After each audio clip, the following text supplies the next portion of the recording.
Welcome back to No Ordinary Path. I'm Kristen, and today I'm going over all of our expenses from Hawaii from 16 weeks in Hawaii on a travel nurse assignment.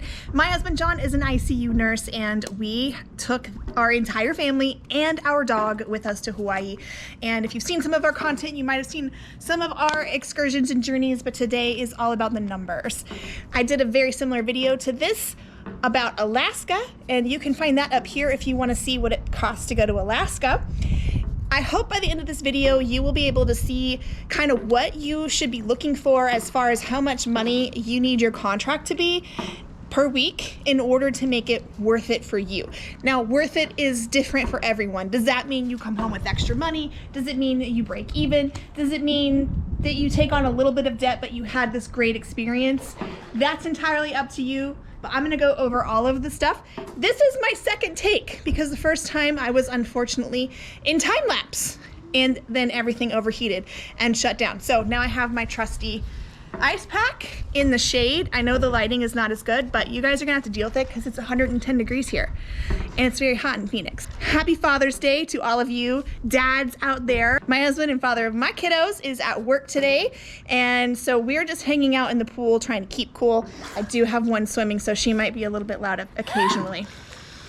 Here's how we're gonna do this. We're gonna break this down into categories, and I'm going to tell you the total cost over the 16 weeks and also the weekly expense, because if you are a travel nurse, you likely budget your whole life in weekly expenses. So here are our categories. They are transportation. This includes car rentals and gas. Airfare is for our whole family. There's 5 of us. There are 2 adults and 3 kiddos, but of course in airfare that doesn't matter. You gotta buy the whole ticket for them. Nobody is under 2 years old. Groceries and household items. This is combined because I buy all of our toilet paper, paper towels, cleaning supplies, those kinds of things that you need to use in a household at the grocery store. Sort of a miscellaneous category, and this is like mailing expenses. We did have to have a mailbox, and because I am a remote recruiter, I needed an office space, so I did buy things to put in our apartment, house, whatever that wasn't there already. Eating out, self-explanatory. We have coffee because I could have put this in the eating out category, but when you go to Hawaii, you have to drink coffee. Coffee is life, and it is amazing there.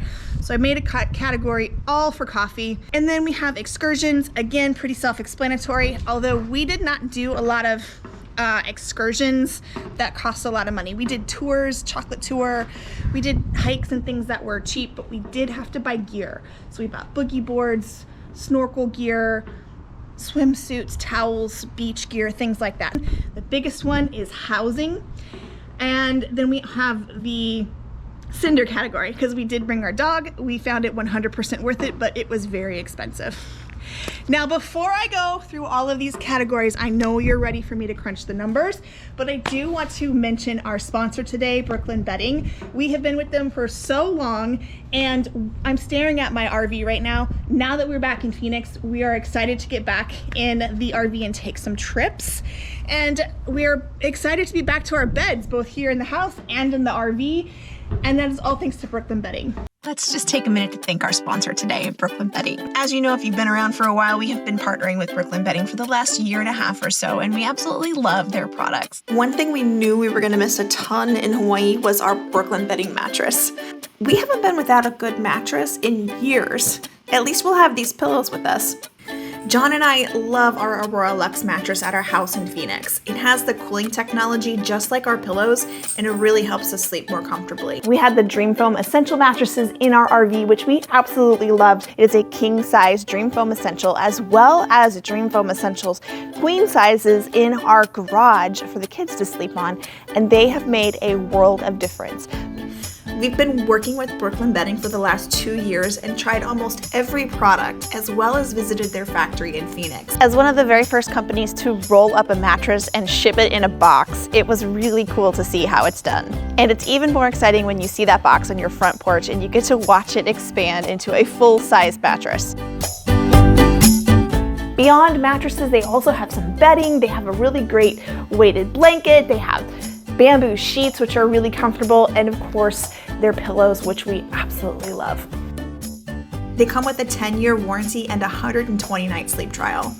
We also have multiple Dream Foam essentials in our RV for when we're on contract away from home and not on an island in the middle of the Pacific. Make sure you check out our link below. They have stuff for your RVs and for your home. It's really awesome. And if you put in No Ordinary Path as your discount code, you're gonna get 25% off of your order, which is pretty awesome. Okay, so back to the numbers. Let's go through each of these categories. The first one, transportation.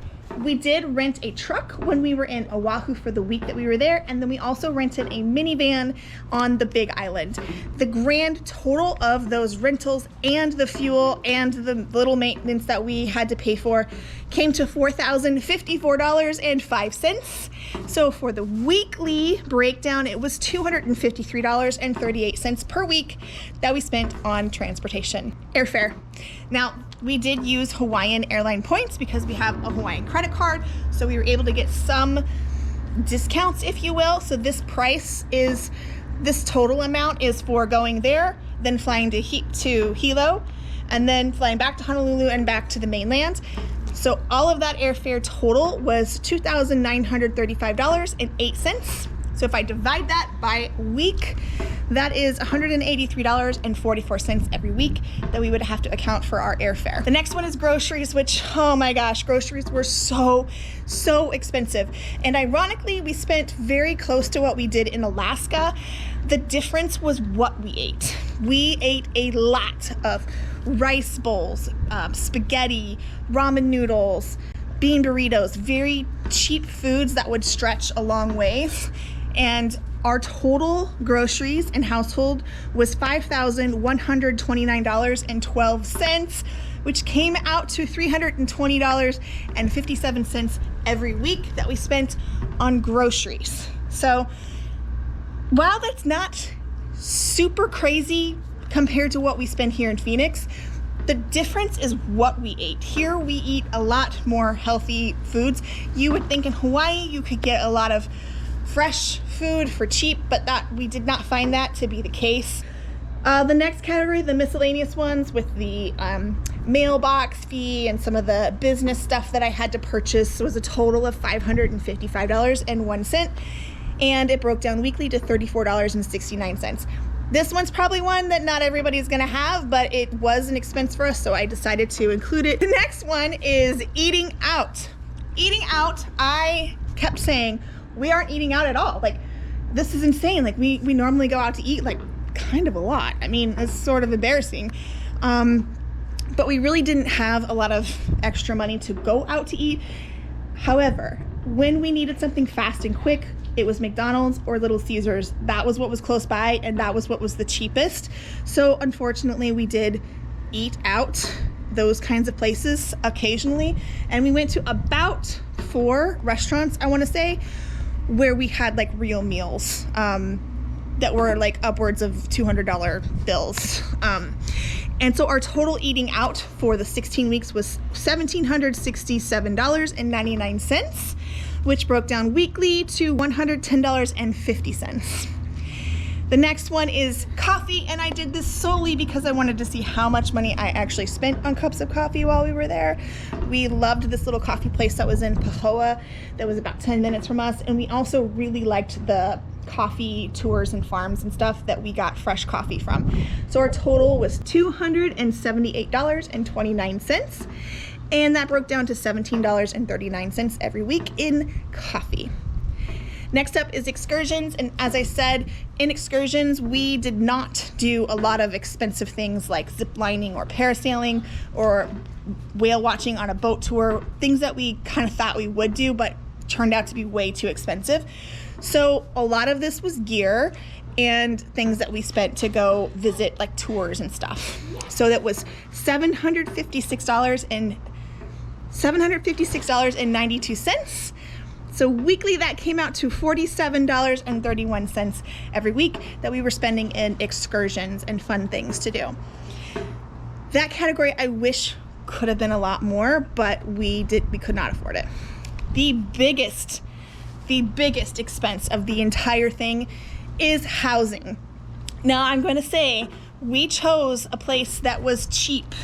It was like out of the way. It was very much rural living, and we sort of felt like we were boondocking a little bit. We had to go get our own drinking water and our propane, and we'll take out our trash. And I'm not saying anything bad about that. Our host was lovely. It was just, it's a lot of work, and it's very rustic, and it's not for everyone. So if you're wanting something that is more nice and feels, I don't know what the right word is, touristy maybe, resorty, that was not it for us, and that's fine. We spent $2,300 a week on that, or $2,300 a month to stay there, which was a steal because everything else we looked at was $3,500 or $4,000 for a family of 5. So we felt like we got a pretty good bargain on that. Still, if you count the hotel expense that we had in Waikiki and our housing, the deposits, we did get some deposit back. That's already included in this. The grand total was $12,642.86. Whew!